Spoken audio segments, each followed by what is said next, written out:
and encourages visual discrimination, counting, and number recognition.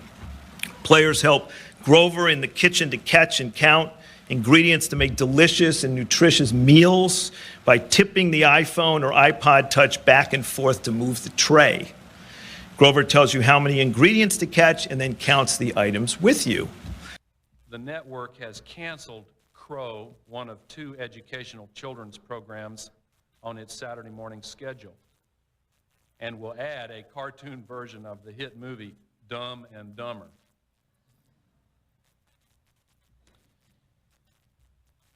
That's really the issue.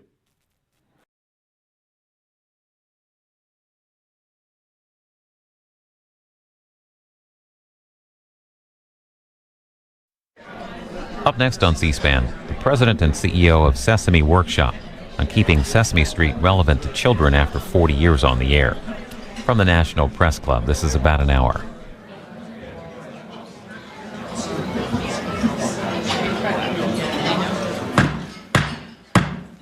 Good afternoon. Welcome to the National Press Club for our Speakers Luncheon. My name is Donna Leinwand. I'm president of the National Press Club and a reporter for USA Today. We're the world's leading professional organization for journalists, and we're committed to a future of journalism by providing informative programming and journalism education and fostering a free press worldwide. For more information about the National Press Club, please visit our website at www.press.org. On behalf of our 3,500 members worldwide, I'd like to welcome our speaker and our guests in the audience today. I'd also like to welcome those of you who are watching us on C-SPAN. We're looking forward to today's speech, and afterwards I will ask as many questions from the audience as time permits. Please hold your applause during the speech so that we have time for as many questions as possible. For our broadcast audience, I'd like to explain that if you hear applause, it may be from the guests and members of the general public who attend our luncheons and not necessarily from the working press. I'd now like to introduce our head table guests and ask them to stand briefly when their names are called. From your right, Steve Koff, Washington Bureau Chief of the Cleveland Plain Dealer. Ed Lewis, Strategic Communications for Toyota North America. Jerry Zaremski, Bureau Chief of the Buffalo News and past president of the National Press Club. Dr. Ernest J. Wilson III, Dean of the Annenberg School for Communication and Journalism at the University of Southern California and Chairman of the Board for the Corporation for Public Broadcasting. Cheryl Hampton, Director of Journalism Recruiting at National Public Radio. Patricia DeStacy Harrison, President and CEO of the Corporation of Public Broadcasting. Skipping over the podium, Angela Greiling-Keene, Bloomberg News and Chair of the National Press Club's Speakers Committee. Skipping over our guests for just a moment, Allison Fitzgerald, investigative reporter for Bloomberg News and the Speakers Committee member who organized today's lunch. Thank you very much, Allison. Paula Kerger, President and CEO of the Public Broadcasting Service. Abir Abdallah, Chair of the Young Members Committee. Marcia Apperson, Senior Associate for the Ombudsman's Office at PBS. And finally, Matt Small, radio producer for Associated Press.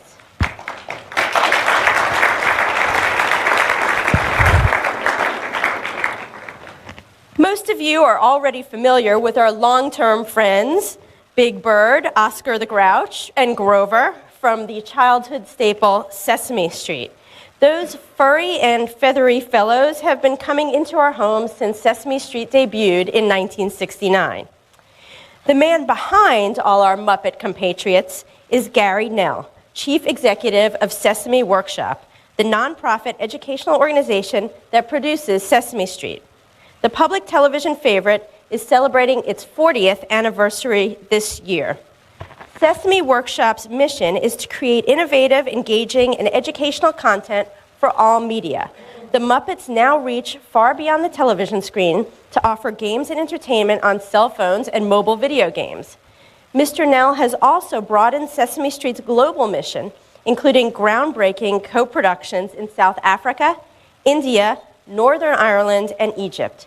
He also helped found PBS Kids Sprout, a 24-hour domestic cable channel in the United States.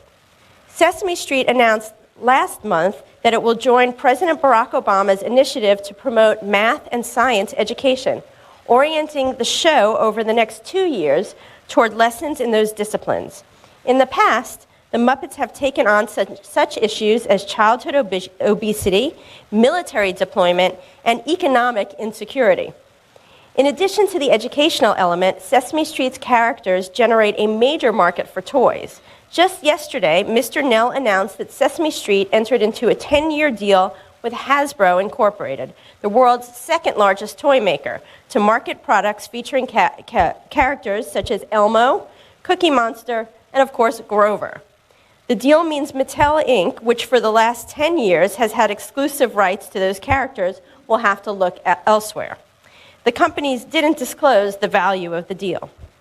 Before joining Sesame Workshop, Mr. Nell was managing director of Manager Media International, a print and multimedia publishing company based in Bangkok, Hong Kong, and Singapore, where he oversaw the development of the monthly business magazine Asia Inc., the daily Asian-based newspapers Asia Times, and several trade publications.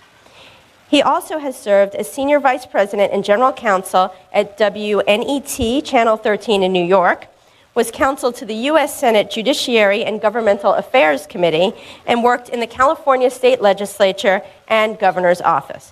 Today, Mr. Nell will discuss the challenges of using new and ever-changing media to keep Sesame Street in step with today's young children. Please join me in welcoming to the National Press Club, Gary Nell.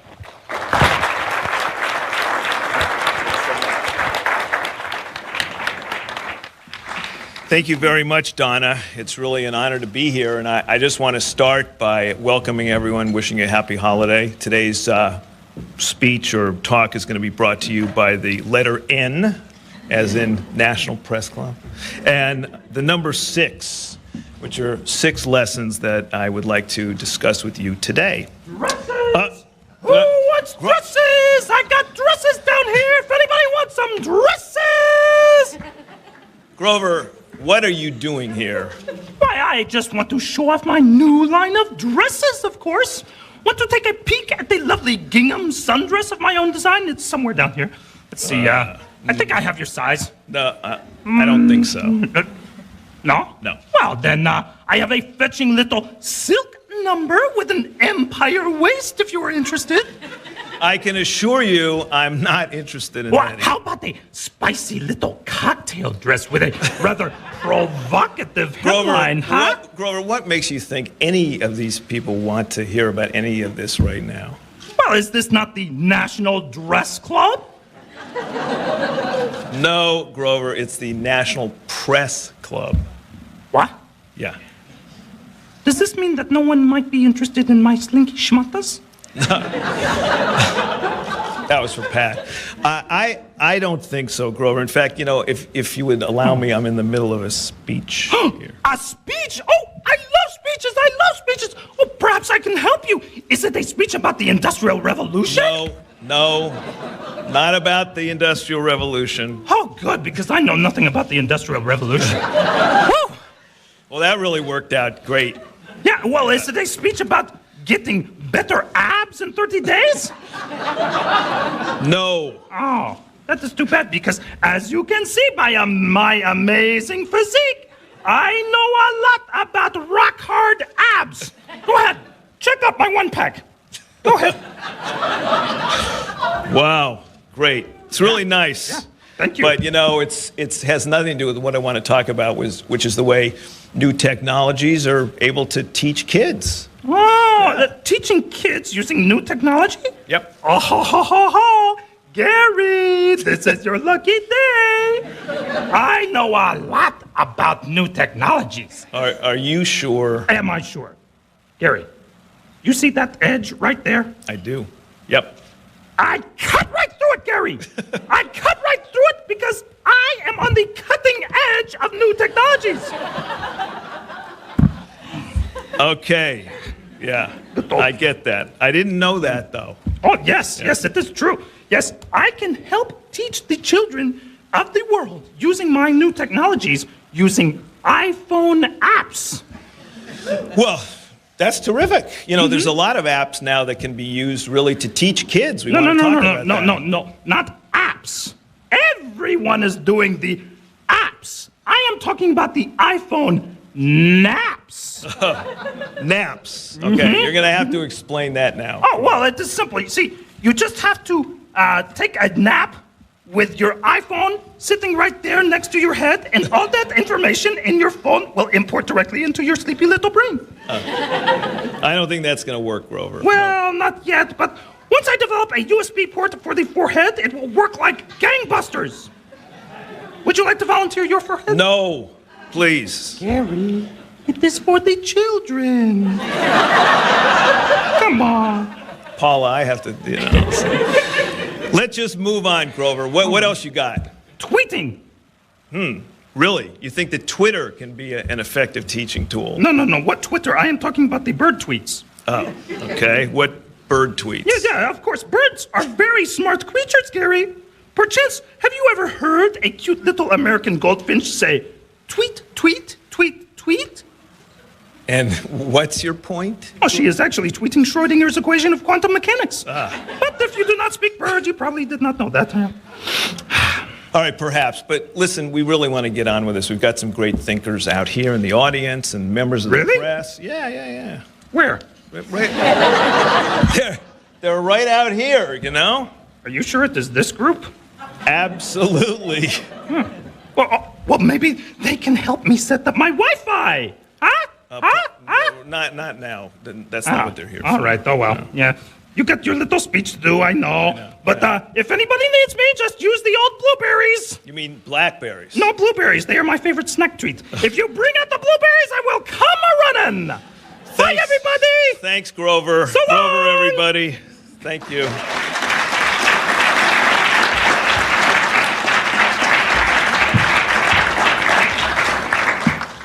Now, you think you have a tough job, but I am the only grown man who's a CEO who has to demonstrate the potty time Elmo in front of audiences. So here we are.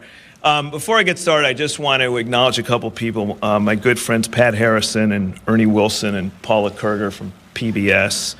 Tony Bush, one of our board members emeritus.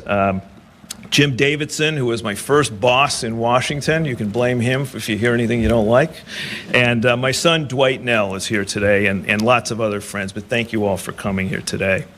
I want to tell you a little bit about the longest street in the world, Sesame Street, and the story of where it is and where it's going, and some of the lessons that I think we can take away that I'd like you to think about. You know, the show started in the 1960s. It was a time of turbulence, a time of difficulties. There were riots in our inner cities. There were political assassinations. There was a very controversial war. President Johnson had laid out the war on poverty. And out of that came things like the Job Corps, Vista, Head Start, where there was really no organized formal pre-K programs. And even, yes, PBS and NPR came out of the same period, out of the Corporation for Public Broadcasting. It was at a dinner party in Manhattan, where we know all important things are decided, Washington, that Joan Gans Cooney, who was a public affairs producer, and Lloyd Morissette, who was a foundation executive, got together and thought about the idea that, you know, television is teaching our kids. It's not a question of whether it's teaching, it's a question of what is it teaching. And maybe instead of teaching jingles about sugar-sweetened cereal or beefaroni, as my son Dwight will tell you, I can still sing the jingle from my childhood. I don't remember his name often, but I can sing the jingle. That we could teach them letters and numbers. We can get them prepared for school. We can build a culture of learning that they will move into that can help them succeed. And they got together the Harvard Graduate School of Education, which I can assure you knew nothing about television, a bunch of TV producers who knew nothing about education, a guy who showed up with a green sock puppet who they literally thought was a member of the Weather Underground. His name was Jim Henson. And they threw them all in a room, and out came Sesame Street. Sesame Street was rejected by CBS, NBC, ABC, and yes, even PBS at first. It was a show that was so out of the box and so revolutionary that it was even barred in the state of Mississippi its first year because it showed an integrated cast that was getting along. It was the first show that had Hispanics and African Americans and Asian Americans and green grouches and tall yellow canaries all living on a street together in harmony. And this was really revolutionary television. Today, some 40 years later, we've won more Emmys than any show in television history. We have expanded to 140 countries around the world. And we've just launched our 40th season on PBS, which is a remarkable partnership which is now in its 5th decade, where we have been able to really teach generations of children who are now growing up to be parents themselves through the Muppets and through Sesame Street. So, how have we been able to do that? We've been able to connect parents and kids around a dual learning. So that's why we put things on the show like the environmental segment we had last year called Desperate Houseplants, which you all might remember. Or why we have this year a spoof on Mad Men, who are there juxtaposed against sad men and happy men and angry men.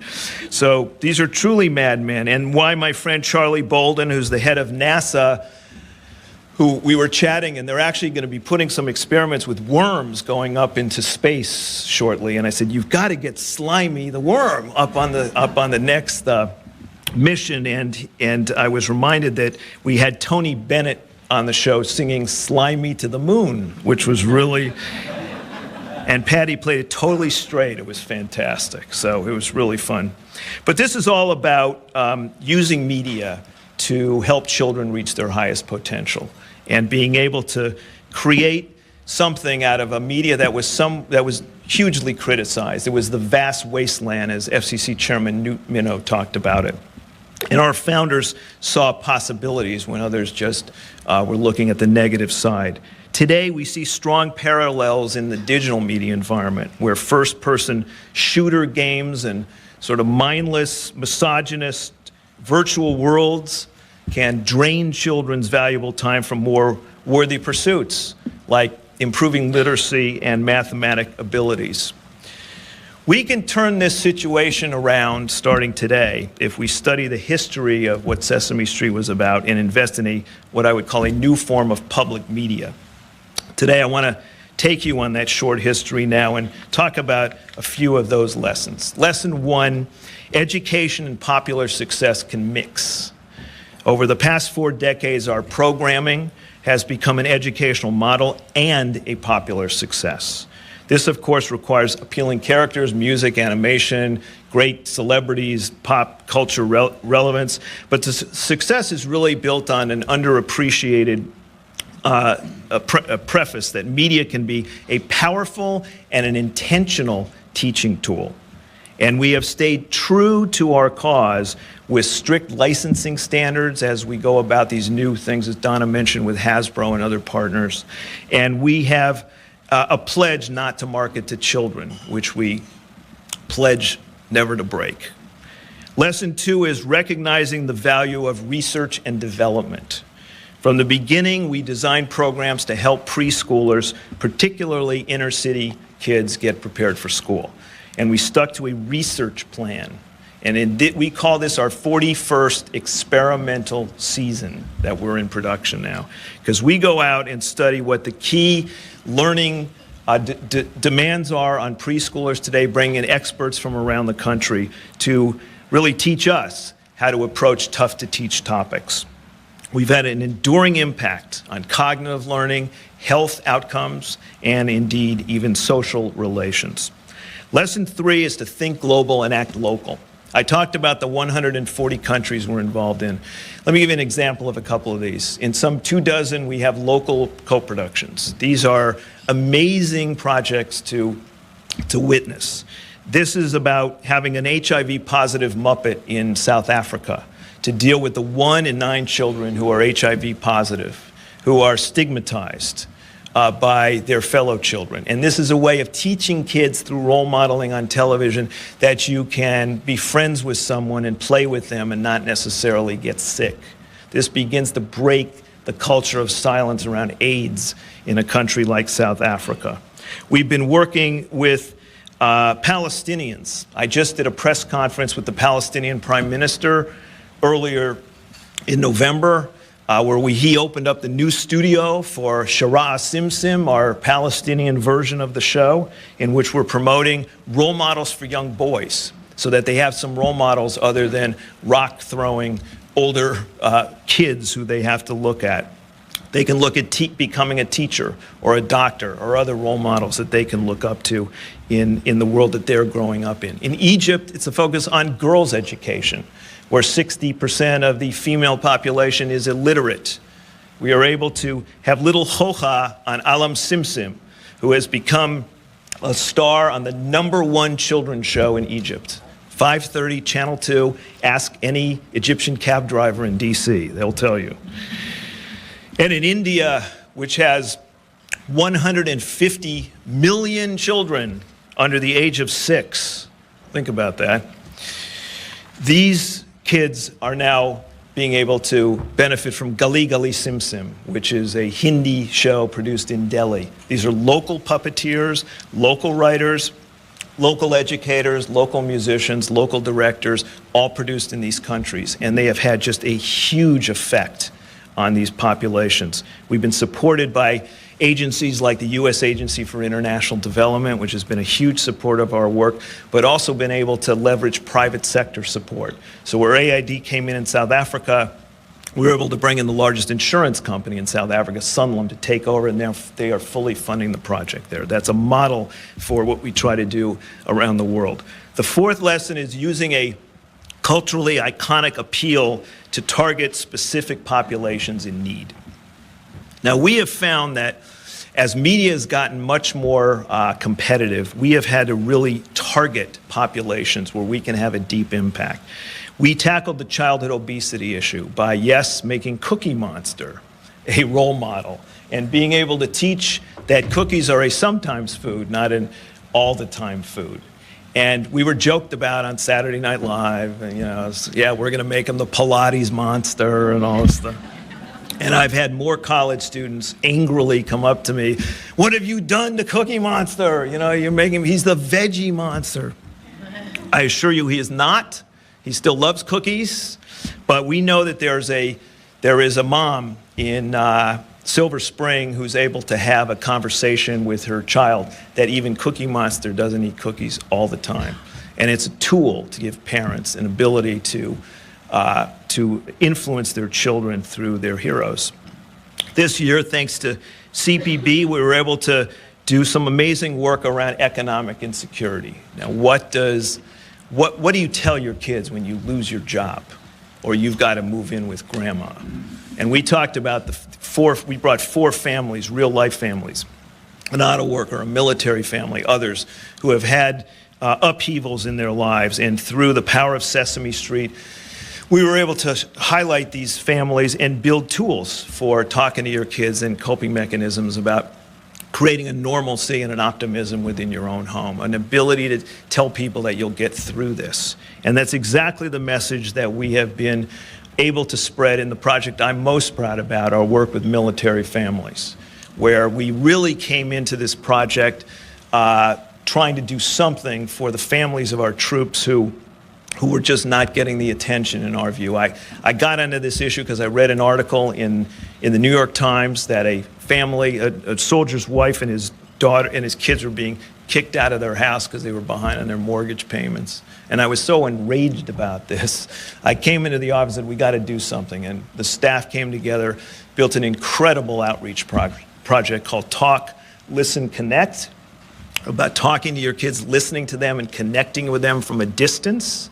And this was about deployments and multiple deployments, and it's had a huge positive impact on military families of preschoolers. There are 700,000 preschool kids of active duty military or Guard and Reserves in this country. You do not hear about them.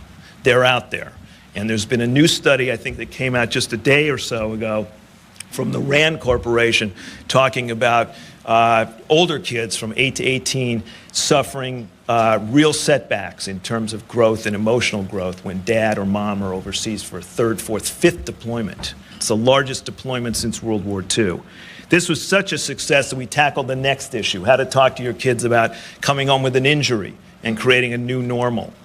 And we brought in real soldiers who had lost limbs and had prosthetics. And these people were real heroes who were able to highlight about creating a new normal in their family household as well. And we're in production now, and we're pleased that Katie Couric has agreed to host the third piece of this trilogy, which will deal with the grieving process. The most difficult one to address, but how do families cope with the most difficult thing they will ever have to cope with? And Katie, as you know, lost her husband at a young age, and she has agreed to host this PBS special for 2010, which will be in prime time, and we're so thrilled to have her as part of this. Finally, we did a project with the USO to tour dozens and dozens of military bases with a live show of the Muppets to bring a little joy and hope to these kids on military bases as they get through the difficult times that they're facing. These are examples of how to use this popular cultural icon to bring change to target specific populations. The fifth lesson is that media convergence has arrived big time. It's the first year where more viewers will access Sesame Street content through other platforms than broadcast television. Now think about that. Sesame Street now has a broad digital distribution. We start with PBS, which is an enormous partner, and the many stations that they have who have been such huge supporters of our work for 40 years. And we spread to video on demand platforms with Sprout, to iTunes, Hulu, YouTube, on cell phones through the Verizon VCast platform, and Sesame Street's own website, where we are offering 400 games, 3,000 videos. You can create your own Sesame Street, all catering to the kids between the ages of 2 and 6 to do with their parents. And that is really leading to lesson 6, which is innovate or melt away. The Veterans Affairs Secretary, Rick Shinseki, had a great quote: "If you don't like change, you'll like irrelevance even less." I have this now up in my office. And television, we have taken our television show and looked at it as a block, because kids do not watch 1-hour programs anymore. And through the great partnership with Leslie Rotenberg and others at PBS, we were able to create a block of shows which are cut into 3 or 4 pieces, where a child can tune into Elmo's World or watch a new CGI format with Abby Cadabby or whatever they want to do. And the show just looks hip and new and different and speaks to today's kids. Because I know, and I tell our staff, that our boss is a 4-year-old girl with a remote control. Or your daughter. And if she doesn't like our program, she's switching us off, and we're not meeting our mission of educating children. The final piece of that is thinking about technology this way. My grandmother thought a lot about the refrigerator as an amazing invention. I never thought about the refrigerator as an amazing invention. In fact, it was an appliance. It is an appliance. We look at the Blackberries and the iPhones and all this stuff as amazing inventions. Your daughter looks at it as an appliance. And that's how you have to think about these things. To kids growing up today, they will never know a world before cell phones, never know a world before iPods, never know a world before broadband. This is the world that they are coming into. And like it or not, 2 out of 3 parents are putting their under 2-year-olds in front of television and electronic media every single day. And 1 out of 3 have a TV in their own bedrooms, under 2 years old, where the American Academy of Pediatrics says that's not a good idea to do. But parents are just growing up in that. And as the millennial generation of 14 to 25-year-olds moves into the parenting world, watch that roof get totally blown off. So whether we like it or not, and I know we're all facing this in journalism and media, this has to impact children's programming as well.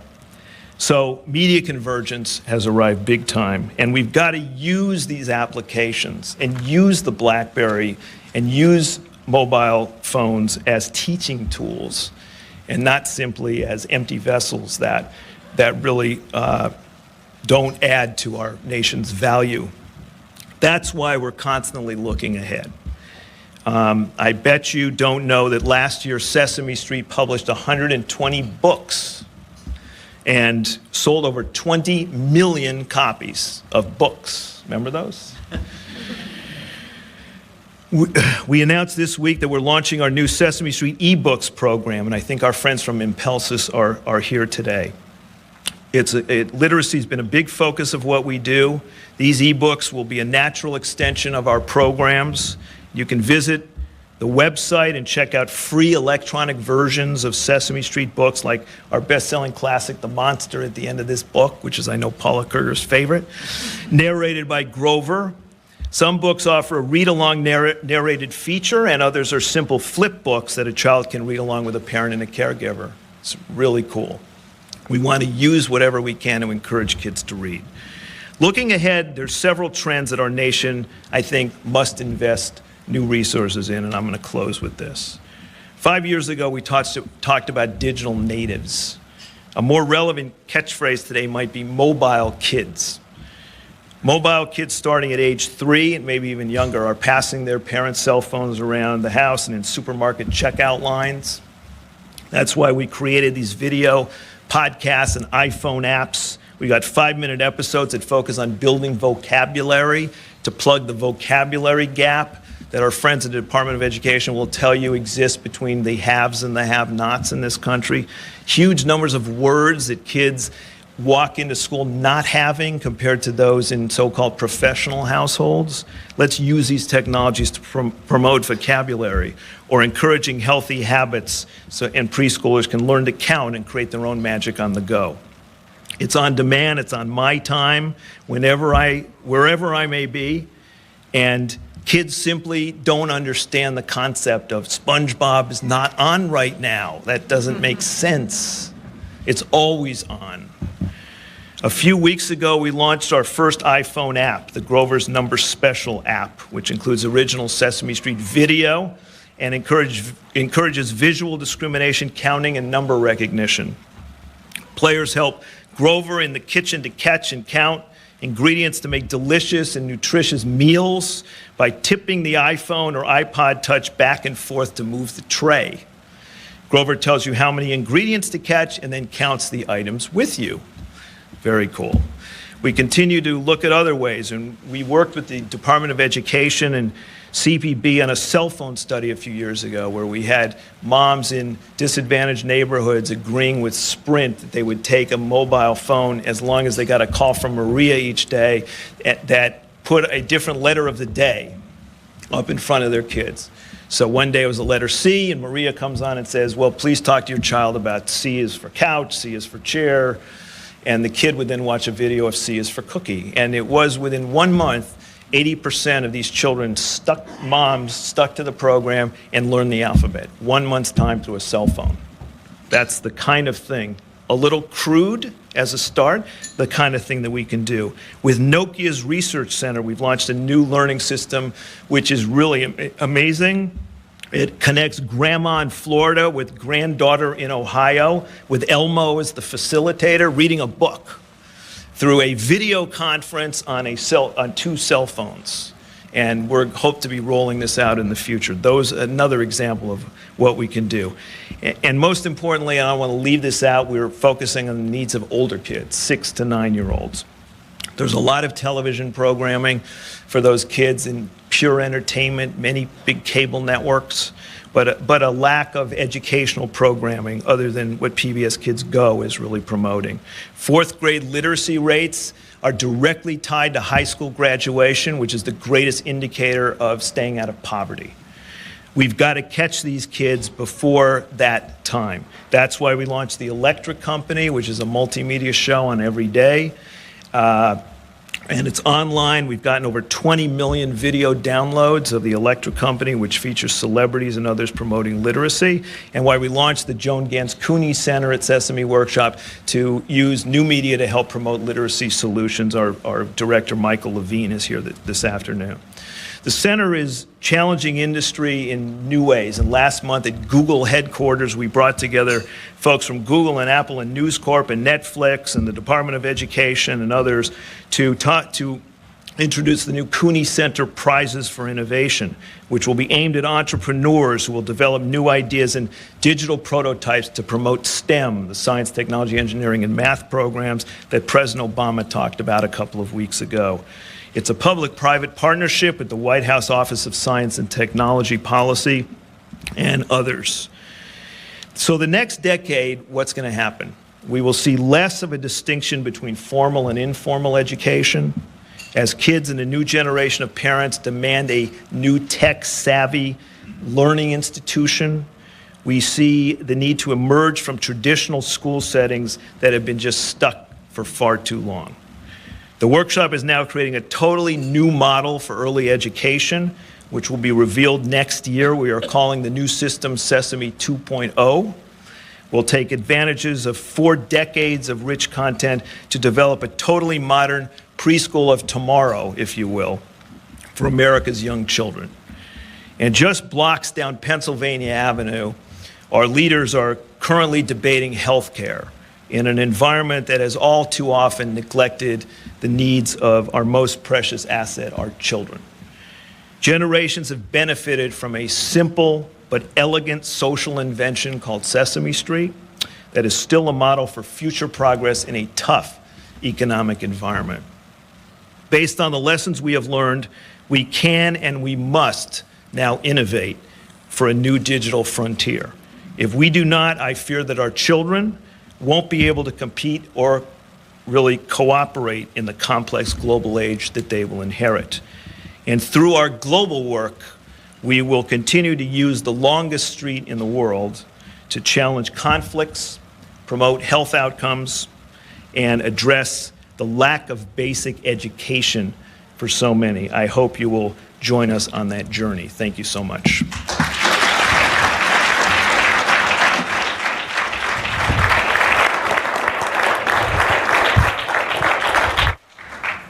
Okay, we have all sorts of questions for you. So we will start with Sesame Street has among the longest records of so-called educational television aimed at children. Do you have affirmative research that shows that watching the show or playing the games actually helps prepare kids for school?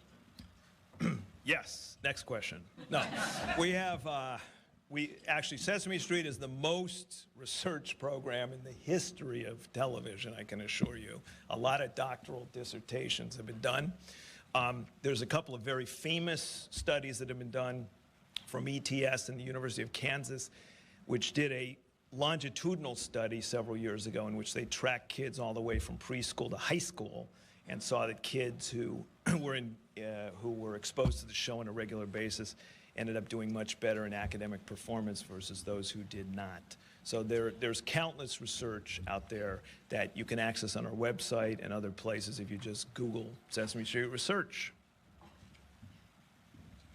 You are participating in the President's Math and Science Initiative. What can we expect to actually see on Sesame Street? And what can this type of initiative actually change attitudes of students about math and science? Well, the answer to the latter is we think so, because we will be able to use the power of the Muppets and to really promote simple lessons for early math, for instance, of looking at shapes, triangles and rectangles and numbers, measurements, these sorts of things.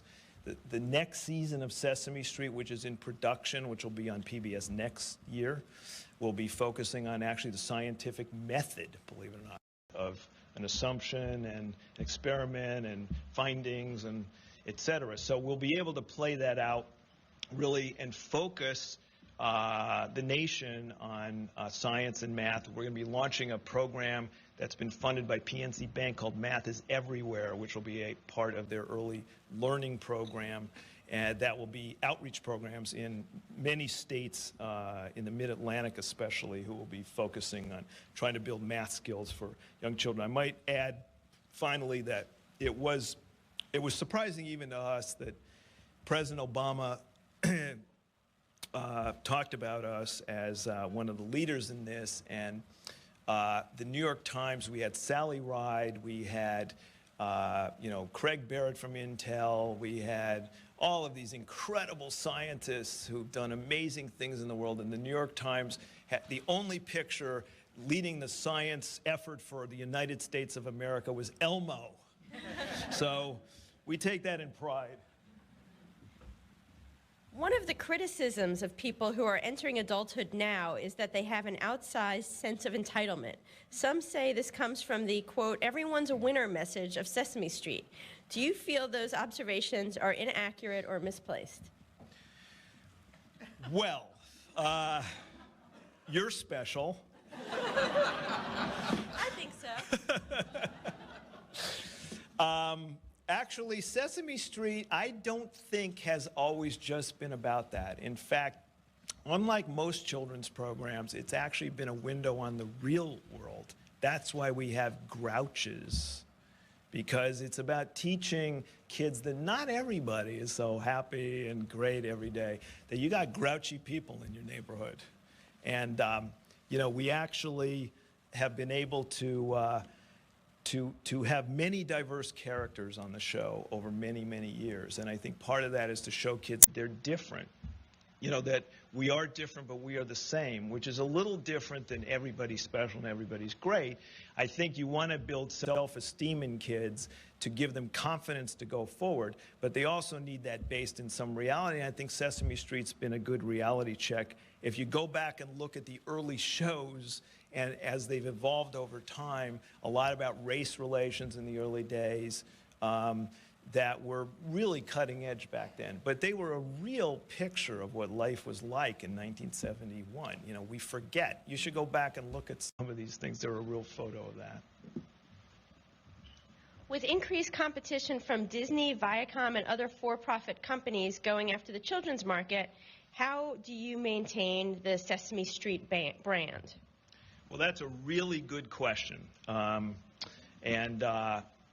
There were two preschool shows in the United States in 1988, Sesame Street and Mr. Rogers' Neighborhood.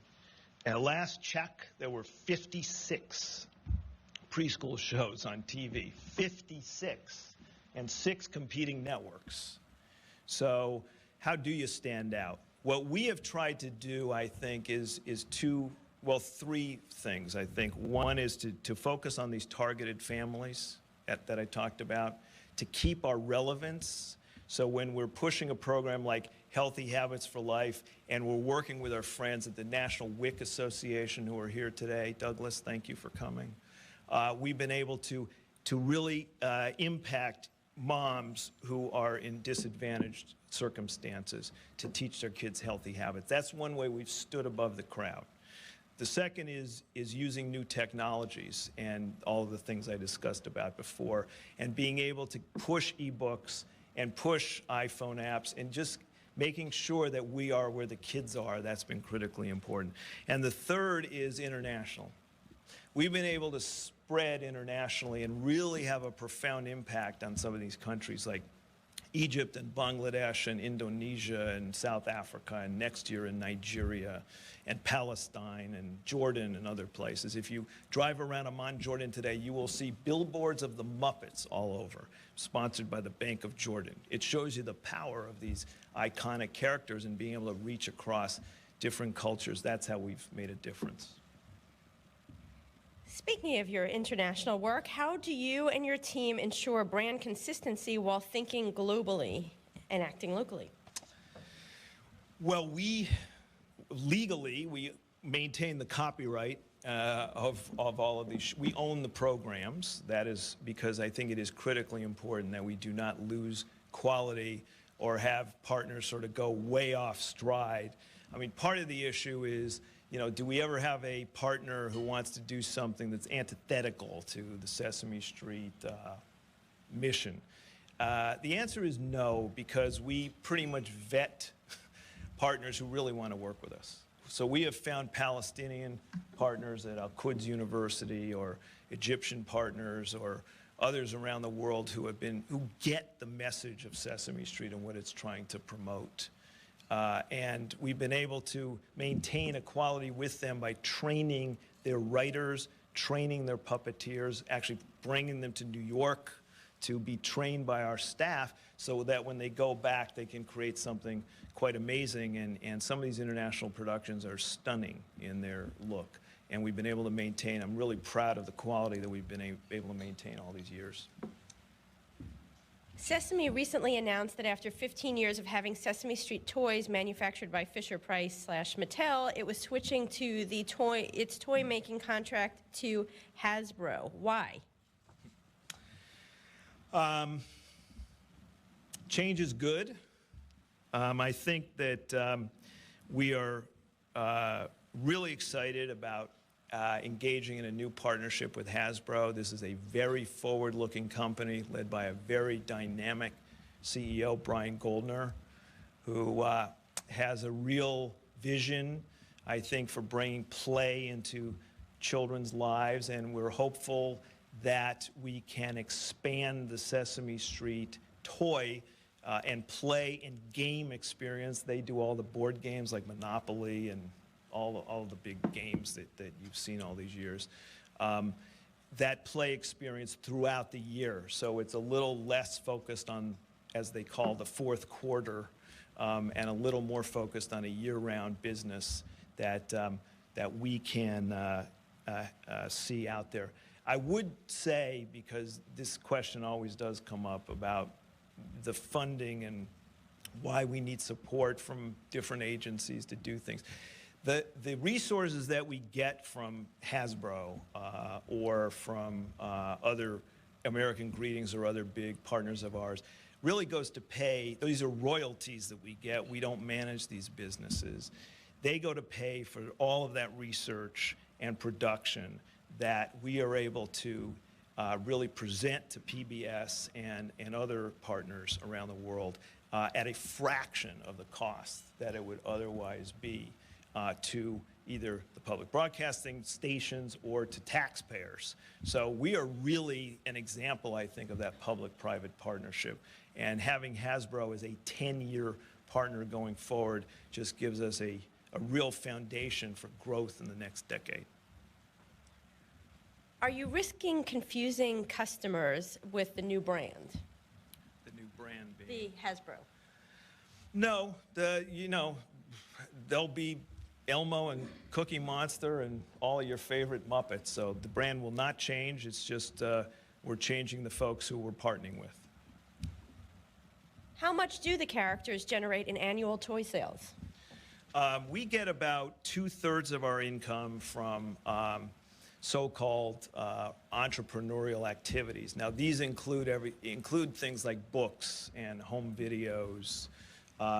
They include international program distribution. So it's not all about toys, but we are able to generate about 2/3 of our annual $130 million budget, which gives us a solid foundation of resources that we can use to plow into the development of work with things like military families or the next season of Sesame Street or childhood obesity, the other issues that we take on. Do you expect consumers will notice any changes in the toys? Was Mattel in the room? Actually, we've had a great partnership with Mattel, and I'm a big fan of a lot of the folks there. So this wasn't really so much about them not getting the job done as it was a new vision for our partnership. And I hope that you will see an innovation in educational toys, which is something we really want to get a little more into and a little more proactive as we explore partnerships with Hasbro going forward to really push the edges of toy technology and play using the kids' favorite characters with educational outcomes. How will you ensure that items from Hasbro meet or exceed toy safety standards? Well, we have very strict guidelines around toy safety and around all those things that happened a couple years ago. We were the first ones on Capitol Hill testifying about cracking down on lead and other poisons that were found in some of the Chinese factories. Hasbro has actually been a leader in this effort, and our general counsel serves on a toy industry panel that surveys, visits factories, makes sure that our toys are safe and appropriate going forward, and that worker conditions in factories are appropriate as well. That is part of what we put into our contracts. Sometimes contracts get violated, not often, but if they are violated, they will lose the rights to the franchise, and that's the clout you have over them. Okay, last Hasbro question. Does your new agreement with Hasbro extend to their planned children's TV network? No. Good. Okay. Dora the Explorer has been tweaked to try to appeal to kids older than her target audience. Does Sesame Street ever try to appeal to older kids? I think you mentioned a little bit about that. Yeah, college students. Hey, I dare anyone to walk around a college campus and not find somebody wearing an Oscar the Grouch or Elmo t-shirt. They're out there. And I think part of that shows you the power across generations that this franchise has, unlike a lot of other children's programs, which we won't mention, Purple Dinosaurs and things like that. So, sorry.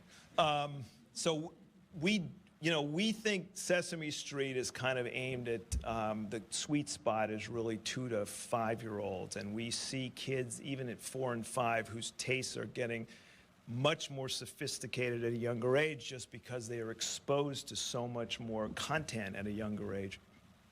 We are seeing, the show skewing a bit younger than it did originally. But there's a lot of 4 and 5-year-olds hanging around. And we're also seeing on our website that we're getting huge numbers of kids in those age ranges who can really benefit. The average visit time on our website is 25 minutes, which is a long time, which means that everybody who's coming on for 5 minutes, there's another person staying on for 50 minutes. And the most popular thing are games. So we think that age group can really benefit. Internationally, it skews a little older, more 4 to 7-year-olds. And a lot of adults watch the show internationally as well. Well, speaking of adults, is anyone thinking of starting a Sesame Street for old adults who can't keep up with all this new technology? Well, Jim Henson did do a office management program with the Muppets once, hosted by John Cleese, which is one of the funniest things I've ever seen, which maybe they ought to bring back somehow. But we believe that the show is actually built for adults, and I would challenge those of you who are up at 7 o'clock in the morning to tune into Sesame Street, and I think you will have a great time watching this and seeing Adam Sandler and seeing Feist and all of these great artists who come on the show every single year to do great songs. Norah Jones singing Don't Know, she stood up by the letter Y, she sings Don't Know Why didn't come, things like that. And the kids don't know they don't know who these people are. They don't know the references. We had Anderson Cooper jumping out of a trash can, about the Grouch News Network and GNN, and you might have heard that they also criticized on the show Dan Rather Not and Walter Cranky and Diane Sauer and Fox News, which became a thing you probably heard about. So we got some blogs and letters about Fox News. So what did we do? We went on Bill O'Reilly's show, and we introduced a new Muppet, Spill O'Reilly, who was on the show. And you should check this out on YouTube. He did a great job, and Bill was pretty good about the whole thing. So how do we get Grover to come back? Well, gee, I don't know. I thought he was on the shuttle, but maybe he's somewhere. Maybe ask Grover a question. Hello, everybody. I think I have a question for Grover. Yes. Well, do you feel 40? Do I feel 40? Let me see. Gary, can you touch my abs, back? the abs. Yeah? Yeah. Yeah? Does that feel 40 to you? No. You know, I like to say that I am older than a bread box, but still young enough to live at home with my mommy. Yeah. Okay. Well, Sarah Price, who is 5, wants to know how long Sesame Street will be on TV. Oh, ask this lady, right? No, I'm kidding. Well, we say that life begins at 40, and we plan to be around for another 40 years at least. Oh, that is good to hear. Were you worried, Grover? No, not at all, but it is nice to hear it from the big cheese himself. So, You gotta keep your physique up. Yes, yeah, I will. All right. You keep me employed. I will keep going to the gym. one of your fans in the audience wants to know how much food does Cookie Monster eat? How much does he eat? Yes. You know, it is not just food he eats. Gary was saying something about him not just eating cookies anymore. Well, he does not just eat food. He will eat, and he would eat these microphones if he were right here. He ate the Emmy, didn't he? Yeah, he did. He did. He ate the Lifetime Achievement Emmy in primetime television. It Yeah, was ugly. and quite costly too. It came out of Gary's paycheck. So, Grover, are all of the characters monsters? Are all of the no. Sesame Street is a place where lots of different monsters and people and creatures live. Are you a monster? I am a monster. Yes. Oh, okay. Yes. How do we tell? Well, usually monsters are kind of furry all over. Yeah. Yeah. Oh, you know, there was a Robin Williams was mistaken for a monster when he came onto the show. Yeah. So Bert and Ernie were the original breakout stars, and now it's been Elmo, Elmo, Elmo for years. Yeah, When tell me will- about it. When will the world finally recognize the true genius of Grover? Thank you. Thank you. Thank you for that question. Maybe starting today. Definitely. Okay, so you had a visit from First Lady Michelle Obama. What were your impressions of her? Oh, she is a lovely lady. Lovely lady, and very tall. Yes. I think even Big Bird had to look up to her. Okay. She did say, by the way, that was the coolest thing they'd done since they moved into the White House. That was pretty cool. Yeah. So, Elmo, what do you think the politicians on K Street here in Washington can learn from Sesame Street? You know, I think that is all the questions I have time for today. Thank you very much. Goodbye, everybody. Bye.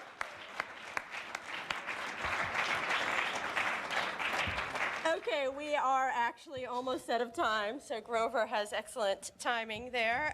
But let me remind our members of our future speakers. On December 14th, Karen Mills, the administrator of the U.S. Small Business Administration, will discuss the administration's efforts to boost the small business sector to drive economic recovery. And she will not be bringing any furry monsters that we know of. On December 15th, the Honorable Dick Armey, chairman of Freedom Works, will discuss the future of the Republican Party and the need to return to its roots in fiscal conservatism.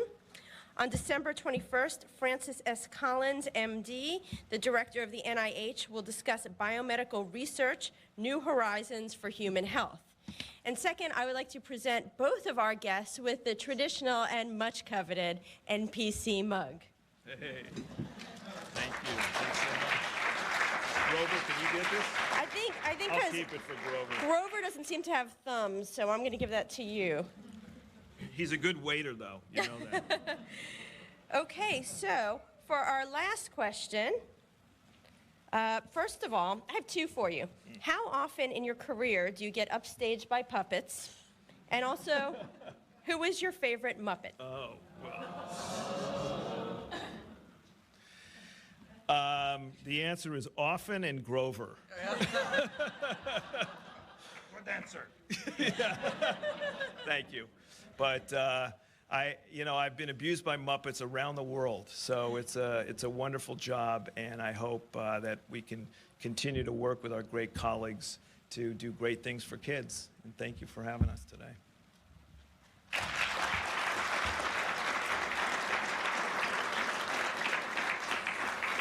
I'd like to thank all of you for coming today, especially our young folks in the audience who gave us such terrific questions for Grover, so thank you.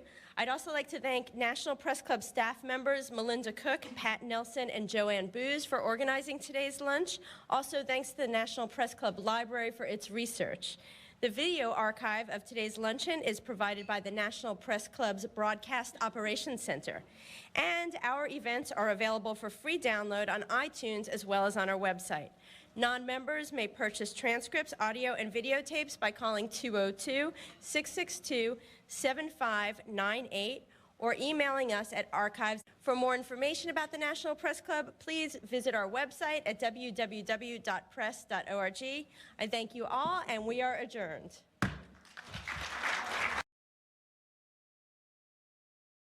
Vice President Al Gore, and the subject is funding for public broadcasting. The Vice President was at American University's School of Communications to deliver his speech. House Speaker Newt Gingrich has proposed cutting all federal funding for the Corporation for Public Broadcasting. That's the agency that helps fund public radio and television. Recently, a House Appropriations Subcommittee recommended that CPB funding be cut by $27 million next year and $54 million in 1997. It is my pleasure now to introduce the 13th President of American University, Benjamin Ladner. Dr. Ladner arrived last summer from Atlanta, where he had spent 14 years as president of the National Faculty of Humanities, Arts, and Sciences. He was previously a star teacher at the University of North Carolina in Greensboro. We have found him to be energetic, hardworking, compassionate, and a man with a great sense of humor, which we think may be needed more than all the other qualities in this area. It will be President Ladner's duty to introduce our principal guest of honor today.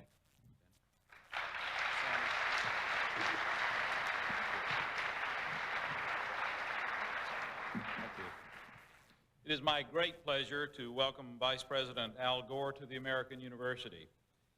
As the nation's 45th Vice President, he is actively involved in an array of initiatives, including technology development, environmental protection, arms control, and perhaps most prominently, the effort to reinvent government by making it work better and cost less.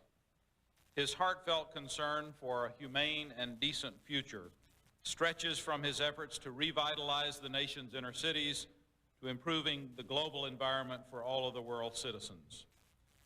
And he has become a leading spokesperson for the development of the nation's information superhighway, suggesting that our country's computerized information-based future should reflect the nation's ideals and be inclusive with access for all Americans so we avoid becoming a nation of information haves and have-nots.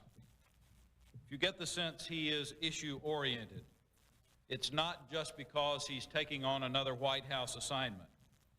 Every issue he takes on, he makes his own. By temperament and training, he grapples with important, complex issues and problems and proposes sensible solutions.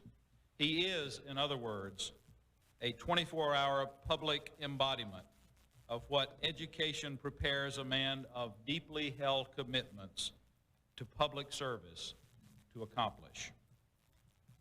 Vice President Gore will speak to us on another issue vital to the nation's well-being, namely the educational mission of our nation's public broadcasting system. The link between higher education and public broadcasting is a strong one. 1/4 of all public TV stations and more than half of all the public radio stations are licensed to colleges and universities, with American University's well-known WAMU as a prime example. Welcome to the American University, Mr. Vice President.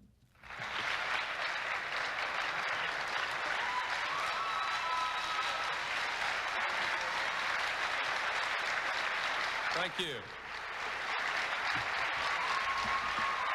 Thank you very much. Thank you. Thank you so much. Thank you. What a pleasure it is to be here with you, and may I thank you again for the enthusiastic welcome. And Dr. Ladner, thank you for your very kind words of introduction. Very grateful to you. I want to acknowledge your wife, Nancy Bullard Ladner, and also one of my heroes, Fred Rogers. We're very proud that you're here, Mr. Rogers.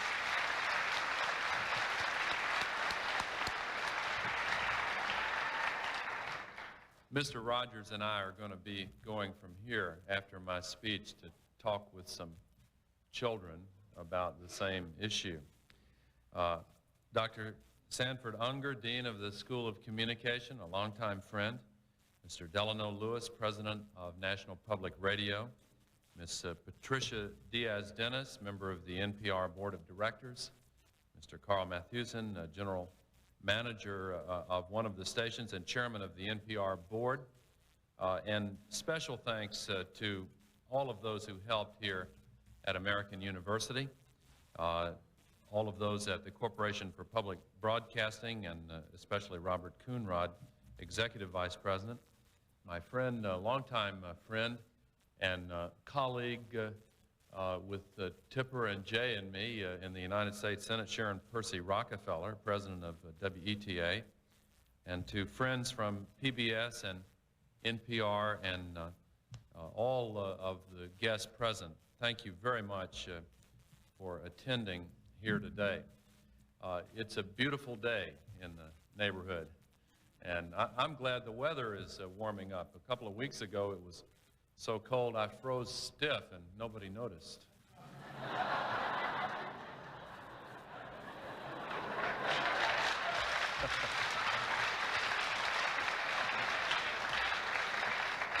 But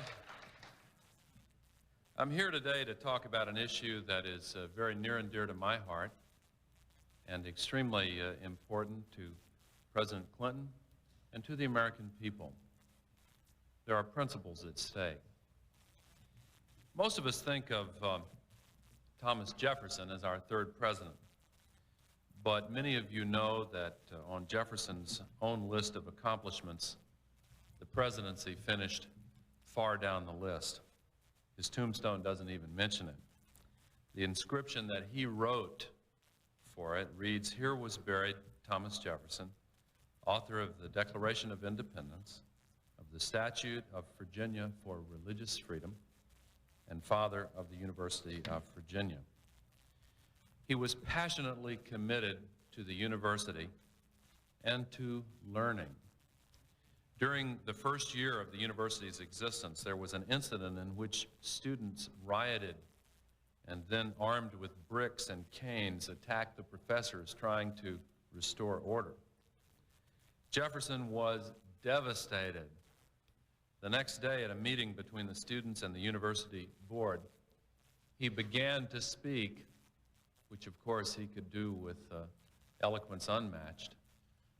But as he tried, he burst into tears, at which point the students were so penitent that the guilty ones confessed, one of them saying later it was not Mr. Jefferson's words, but his tears. It's not surprising that Jefferson cared so deeply about learning, this voracious reader with 12,000 books in his personal library, that a collection that later became the foundation for the Library of Congress. He wrote this: "If a nation expects to be ignorant and free in a state of civilization, it expects what never was and never will be." What does this have to do with our subject today? Precisely because at this moment, an all-out attack is being waged against an institution of our modern age born of the principles that governed Jefferson's life in his age. They are American principles. It is an institution that has done much to enrich the educational and intellectual life of America and that can do a lot more. And that institution is public broadcasting. So I want to talk today about public broadcasting and describe for you the many ways in which it serves as a full partner in carrying out our nation's commitment to public education, particularly for children. Next, I want to take head on the arguments propounded by some to the effect that public broadcasting is somehow a frill that this nation can no longer afford, or a luxury that could be, quote, privatized. And then I want to end up by suggesting some principles that ought to guide those of us who care deeply about education and want to help reshape it for the future. And I want to point out that the attack on PBS has not occurred in isolation. It is part of a broad assault on programs that enrich the lives of American children, offer them hope for a brighter future, and care for them when no one else can or will.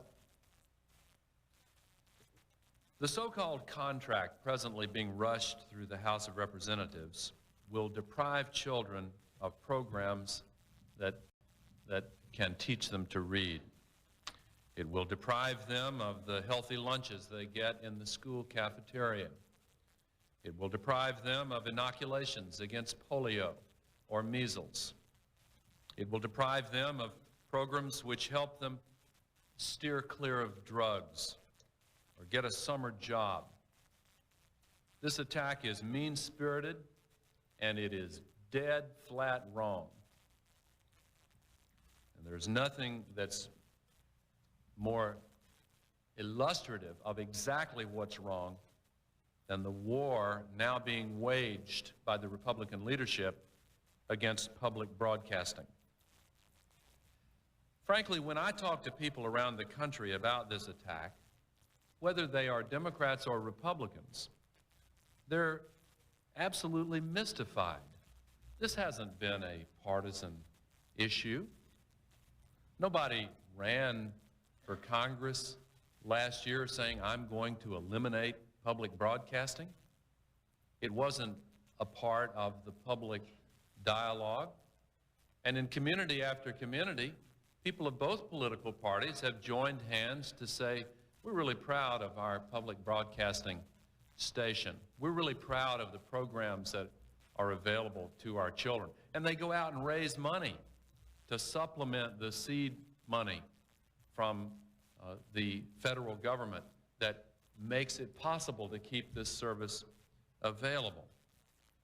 And so when I talk to people on a bipartisan basis, they say, why would anyone want to threaten public broadcasting? It's a mystery. I know that you heard from Fred Rogers earlier, and I hope you will allow me to paraphrase Mr. Rogers when I frame a question for those who want to gut public broadcasting. Because the American people, when they hear about this assault on public broadcasting, have the impulse to get the Republican leadership in a room and talk to them about why they're wrong. It's as if they want to sit them down and ask them, can you say children? Can you say education? We want their response.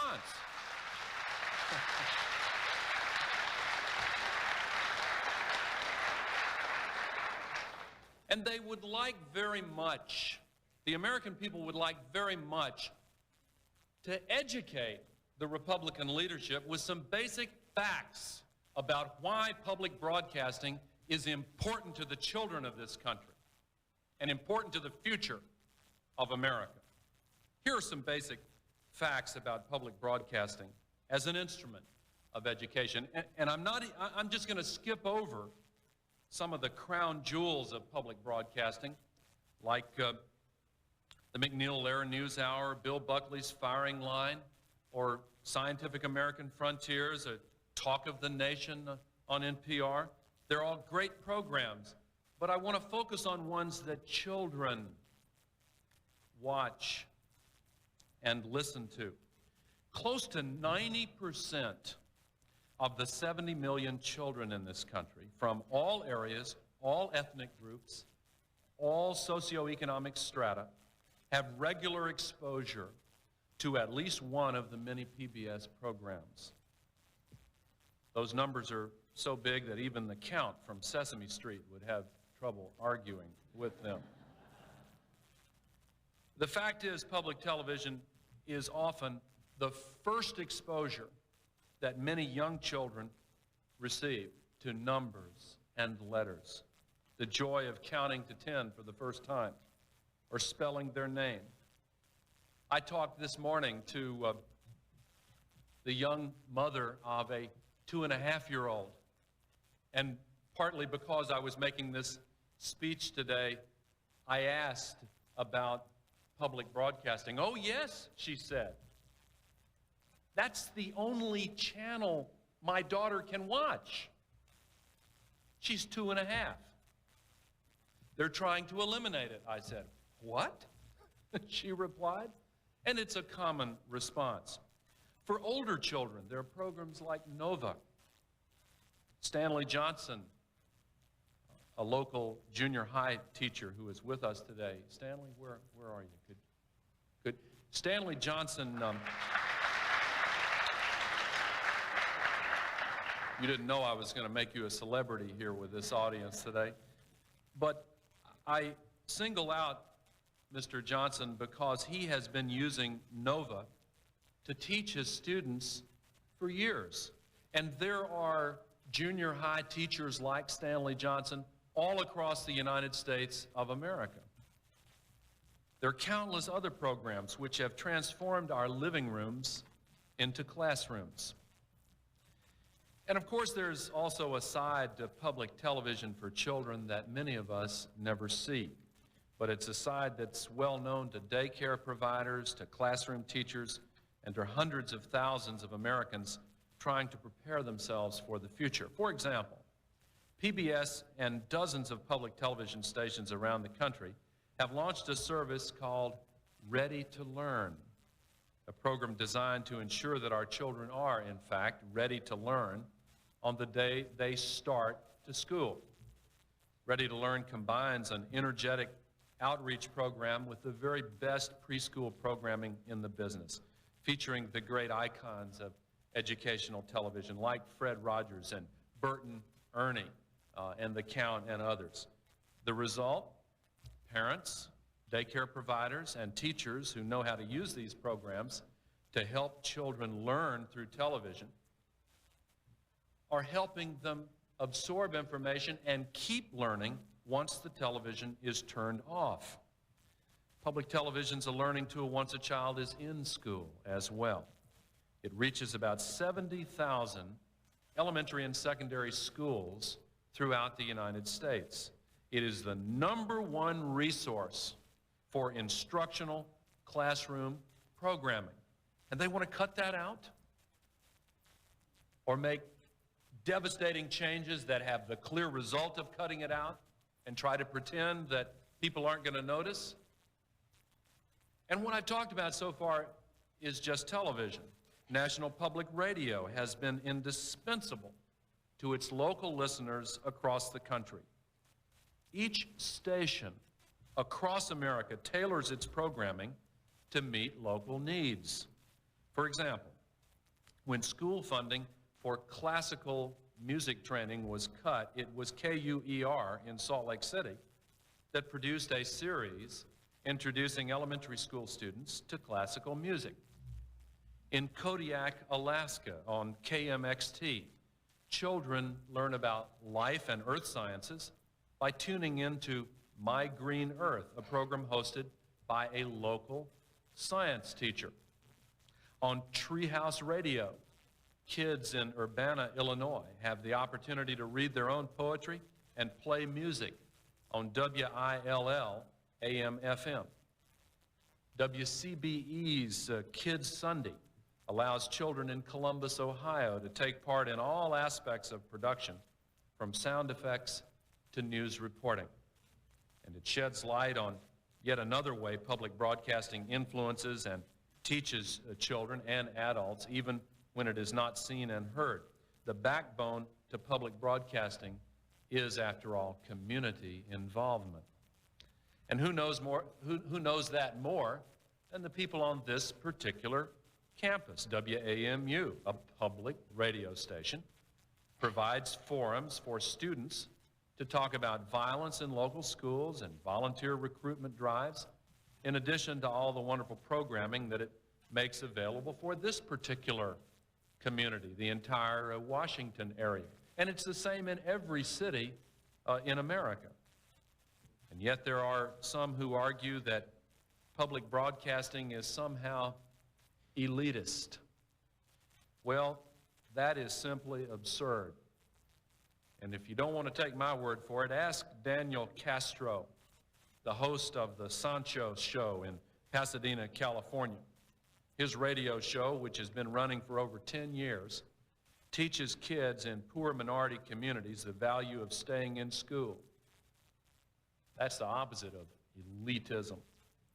Ask the 40% of all Americans who don't have cable, many because they can't afford it or because they live in rural areas where they don't have access. Ask those who depend on public broadcasting as their lifeline to news and culture whether or not they think it's elitist. 60% of public television viewers live in families that have as the total family income less than $40,000 a year. That's not elitist. Ask Wanda Cromer if public broadcasting is elitist. Where is Wanda Cromer? I'll tell your story in just a moment, Wanda. She has a job, a husband, and 2 children. And soon, she'll have an Associate of Arts degree earned through distance learning telecourses offered on television.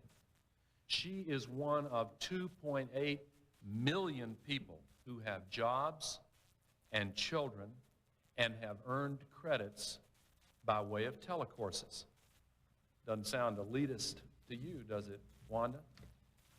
And ask the parents and teachers of our young children if Mr. Rogers is elitist or if Sesame Street is elitist. Their kids will tell you right quick they don't want any epithets applied to Mr. Rogers. Public broadcasting is the only source of educational programming available to every American. Every American. That's the opposite of elitist. What does sound elitist is trying to take away a valuable resource from the people who need it the most. What sounds elitist is a small group of ideologues in Washington, D.C. telling the American people that public broadcasting isn't good for them, when the overwhelming majority of the American people say, we support it, leave it alone. Could such programming exist without government support?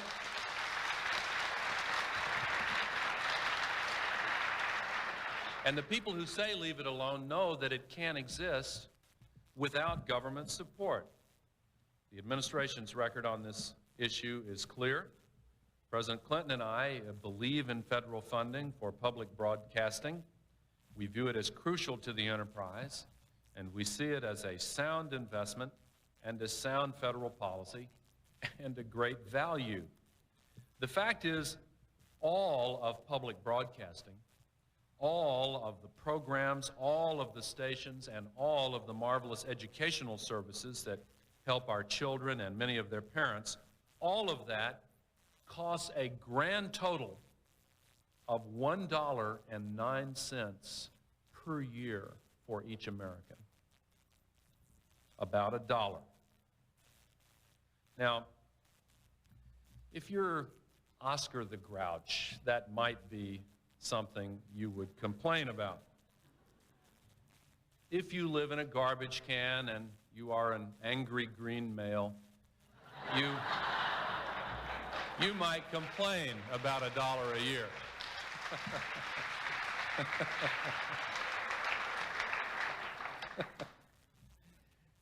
But if you're like most Americans, you will see what a great value this is. And most Americans do see and do understand and do support public broadcasting. As the president of PBS, Irvin Duggan, points out, a Sunday newspaper in any city in America will cost you more than all of public broadcasting does for an entire year. If you don't have children, you still benefit from living in a community where the children have access to public broadcasting. If you don't listen to National Public Radio, you still benefit if you live in a community that is enriched by the programming available on National Public Radio. Our federal investment in public broadcasting may be the most highly leveraged dollar that the government puts into any educational effort. Public TV and radio stations raise $5 or $6 from private sources for every single public dollar that they receive. And people in the community, without regard to political party, get out there and raise that money. They are, in fact, doing exactly what the federal government has expected them to do for more than 25 years. Take a small share of public money, leverage it into generous private support, and produce excellent, diverse, and universally available services that all Americans can use every day. So why continue federal funding at current levels? Why not require even more leverage of public broadcasting? Well, the answer is because the small amount of seed capital that the government provides, about 14% of the total public broadcasting budget, is what makes all of the rest of it possible. Without it, many radio and television stations would fall immediately, and the entire superstructure of public broadcasting would begin to crumble. It's like baking bread. Yeast makes up a very small percentage of the total ingredients. But if you don't sprinkle that little packet of yeast into the bowl, the bread will never rise. And that's why I must vigorously disagree with those Republicans on Capitol Hill who are trying energetically to kill off public broadcasting or to throw it into the marketplace as just another commercial alternative. Some of them have suggested that we privatize the funding arm of public broadcasting, the Corporation for Public Broadcasting. This idea simply would not work. Privatizing CPB would mean selling off its assets in the open market. But CPB doesn't have any assets. As Richard Carlson, its president, pointed out in his testimony before Congress. CPB is merely the instrument through which federal funding passes on its way to nearly 1,000 public radio and television stations across the country. For that reason, privatization is just a code word for stopping the flow of federal dollars to small and local stations, the small town rural stations who need this money most and who will die quickly if this money is taken away. As for PBS and NPR, they are already private. Those who propose privatization really mean commercialization. That's what they're talking about. And we all know that commercial broadcasting is vastly different from public broadcasting. I noticed in one of the morning newspapers today this clipping headlined ABC cans kids educational show. The network has canceled Crow, one of 2 educational children's programs on its Saturday morning schedule, and will add a cartoon version of the hit movie Dumb and Dumber.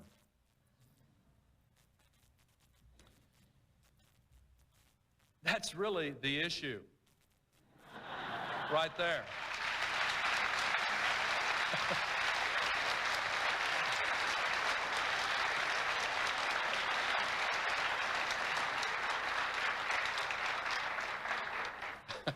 It doesn't get any clearer than that. And I don't want to single out ABC. The other commercial networks respond to the same commercial pressures, the same market dynamics that has led them historically to take Captain Kangaroo off the air, to take quality educational children's programming off the air, and instead aim for Dumb and Dumber. Recently, I ran across a message on the internet from a humorist who suggested a new schedule for a commercialized PBS, and he went through a long list of programs as if it was a programming guide, and it included Sesame Street. This week, Jerry Falwell teaches Big Bird to be more judgmental.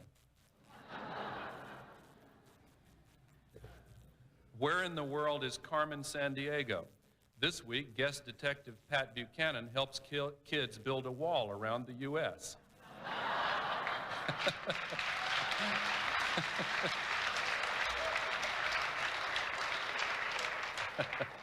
I won't go through the whole list. I've probably made enough people mad already.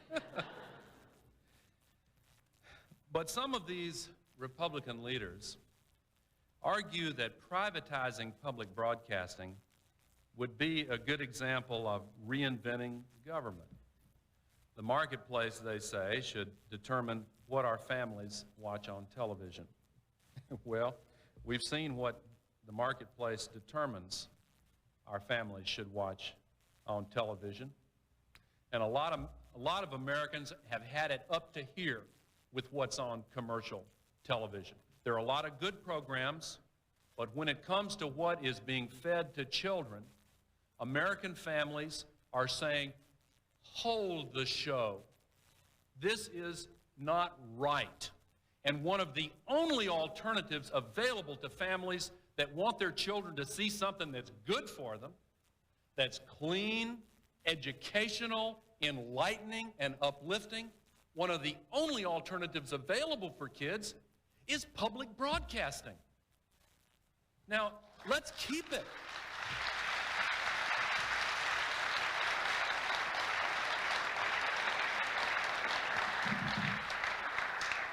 Public broadcasting has already been reinvented. I gave the figures earlier about how the money is leveraged from the private sector. And incidentally, there is no one more interested in streamlining government than President Bill Clinton and me. We want to increase efficiency, introduce market forces, and privatize where it's appropriate.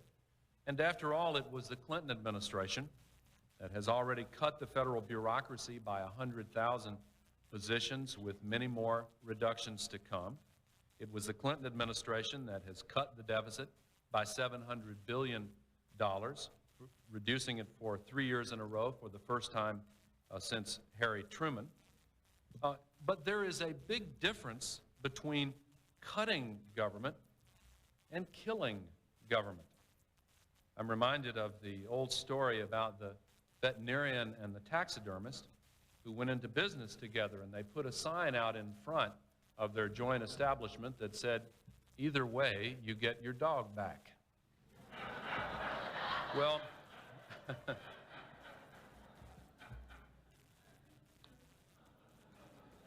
there's some who want to kill government and stuff it as a trophy to put it on the wall. We want to fix it.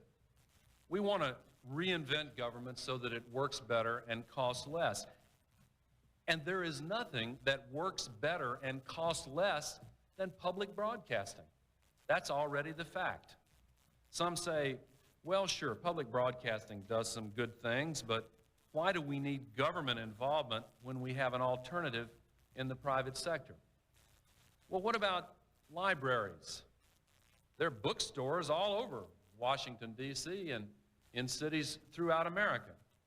But just because there are Daltons and Borders, does that mean we no longer need libraries? Is the next proposal going to be to cut libraries out? Well, the support for public broadcasting is just about as high as the support for public libraries. Of course we need libraries. That's why we have made a commitment as a nation to supporting these institutions that are open to all citizens, that provide all citizens, regardless of income, with access to books. And that's not the only example. We don't have turnstiles or ticket booths at the Smithsonian. Art in the National Gallery isn't pay-per-view. Public broadcasting fills a similar role as part of our system of universal education. It is a national treasure. Mark that phrase well. Public broadcasting is a national treasure, and one that is increasingly important as we enter the information age. Are there ways to make it better? Sure there are. But first, you have to believe in it. And we will make it better. But we can't do that if the extremists win in their crusade to scrap it. And let me say this. When I said earlier that the attack on public television was no isolated event, I meant that. I don't want to mince words here. Anybody who picked up a newspaper this week or watched McNeil Lehrer could hardly feel otherwise. I said earlier there's bipartisan support for public broadcasting, but the attack by the Republican leadership on public broadcasting, an attack on our children's opportunities to learn, is part of a pattern that I think is disturbing to the American people. You see this pattern when they go after everything from school lunches to national service to summer jobs. Of course, when public broadcasting was founded, it was founded by a bipartisan coalition, and it has been sustained by a bipartisan coalition. Those in the Republican Party that are attacking it are in the minority in their own party, but they happen to be in the leadership of the Congress. And so we have to ask Democrats and Republicans all across America to join in an effort to make certain that the Republican leadership does not succeed. Even though it has been bipartisan, I want to say this with partisan overtones, or perhaps I should say political overtones, because I aim the comments not at members of a political party, but at those who are trying to kill public broadcasting. Public broadcasting is a part of American culture. People have grown up with it. We rely on it. It has educated millions of American children at a yearly cost to families of what we spend on 2 candy bars.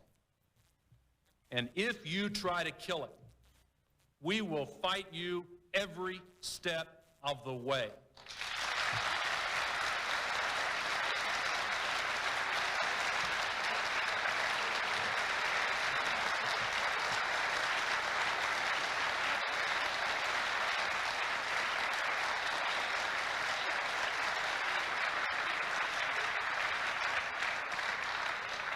Now, for those who are mystified by the attacks, as I mentioned earlier, let me suggest an answer to the mystery.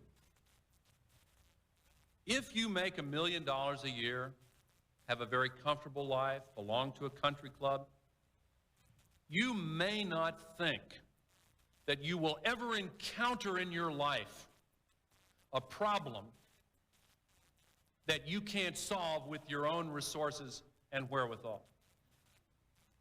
You may think that you will never have to depend on your connection to your neighbors.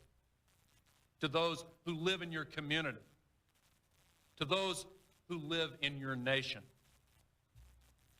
But whether you make $1 million or the minimum wage, if you have children, you sometimes will face problems that money alone simply cannot solve.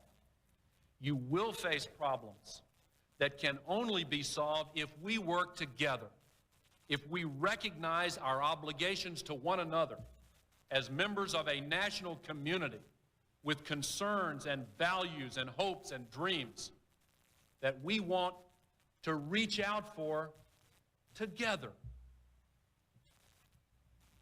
You're going to need help from time to time, from your neighbors, from your community, and from this self-government designed by our founders. And one of the problems that families face in 1995 is how they can find for their children television programming that is high value, that doesn't hurt them, that doesn't fill them with images of violence and premature sexuality and values that are very different from those they would like to transmit to their children. They face problems finding programming that can provide education. For over 25 years, public broadcasting has been there to answer that need and to help parents solve that problem. They can't solve it on their own. Most of them look to our country with pride and with a feeling that we as Americans, in spite of all of our problems, have done some things right. And in the headlong rush to condemn everything that has been done with public money, many are in grave danger of overlooking the fact that there are some success stories. And public broadcasting is one of them. If it did not exist today, we would be trying very hard right now to create it, to create something like it. But you just can't create overnight a Sesame Street or a Mr. Rogers neighborhood. We're lucky to have something very special right now that is important to American families. And they want to take it away? It doesn't make sense. And they're making a political mistake as well as a substantive policy mistake. Now, to stand for this institution is not to ignore the need for change, and we must begin to think about principles that might guide public broadcasting in the future. I believe any reform of public broadcasting, and I mean reform, not extinction, should be mindful of the following principles. Number one, public broadcasting must retain its non-commercial character. That is what has prevented it from following in the train of the commercially available public programming. Trying to combine commercial imperatives with the educational and instructional mission of public broadcasting is a recipe for failure. Second, public broadcasting should go back to its educational roots and further improve its services for children, for adult learners, and for teachers. And I want to make special note of the fact that on both of these first two principles I've mentioned, Mr. Rogers has been silently clapping. Now, third,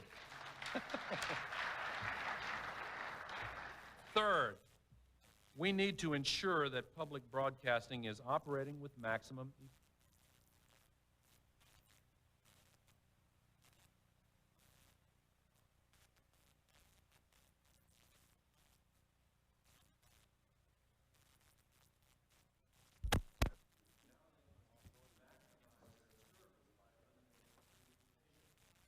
Fourth, finally, I believe that we need to find permanent source of public seed funding for public broadcasting, a stream apart from annual federal appropriations and insulated from politics.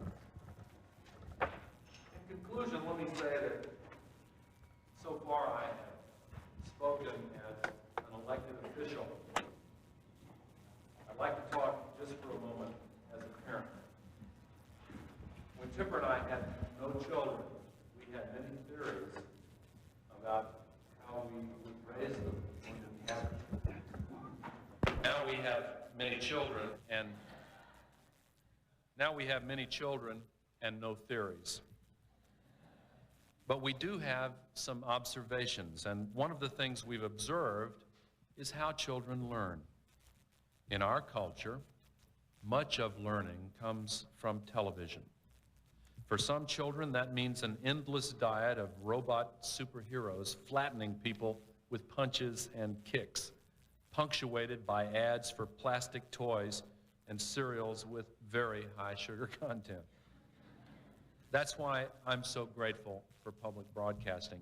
As a parent, it's made a tremendous difference to our family. About 10 years ago, I told Fred Rogers on the telephone last night, I reminded him that Tipper and I and our children had a picture taken with him, and one of our children has that up on her wall in a prominent place to this day. And it is symbolic of what these programs have meant to so many millions of American families who have watched them. If you ask me where Oscar the Grouch lives or what the Count sounds like or who lives in Mr. Rogers' neighborhood, I don't have to do any research. It's all in my head, the result of 20 years of watching these programs with each child successively, and watching the positive effect that it has had on them. And what a blessing it is for parents to be able to watch programming of that kind with a young child, knowing what the positive effect is. Now, my children don't watch Sesame Street or Mr. Rogers anymore. They're growing up. But as they have developed, so has their taste in programming.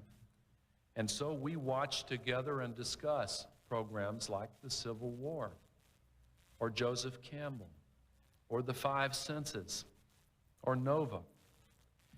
And what I hope very much is that in the future, when they are old enough to have children of their own, they'll sit down again to watch Oscar and Big Bird and watch the next generation learning how to count to 10 and spell their name. When Mr. Jefferson offered his library to Congress, he said this about books. He wrote, "I cannot live without books." And as soon as the last wagon load of his books left Monticello, bound for Washington, he immediately began collecting them again. In our age, one in which whole libraries can be entered from thousands of miles away by pushing a few buttons, the tools are very different, but the thirst for knowledge remains the same. So let us preserve a system that has worked so well for so many, and let us use our representative democracy to stimulate education and make it available for all Americans in the tradition of Thomas Jefferson. And let us remember that if we take away a tool our children use to learn, we lessen their ability. But if instead we enhance it, whether through Big Bird or Bill Buckley, there is no limit to what they can achieve. Let's save public broadcasting. Thank you very much. Appreciate it.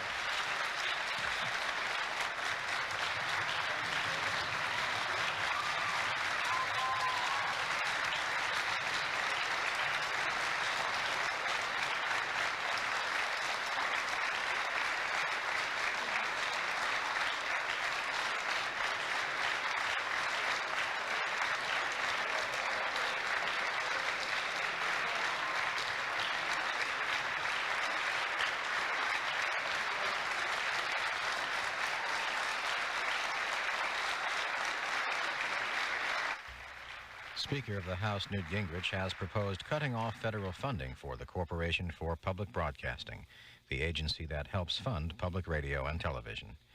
Recently, a House Appropriations Subcommittee recommended that CPB funding be cut by $27 million next year and $54 million in 1997.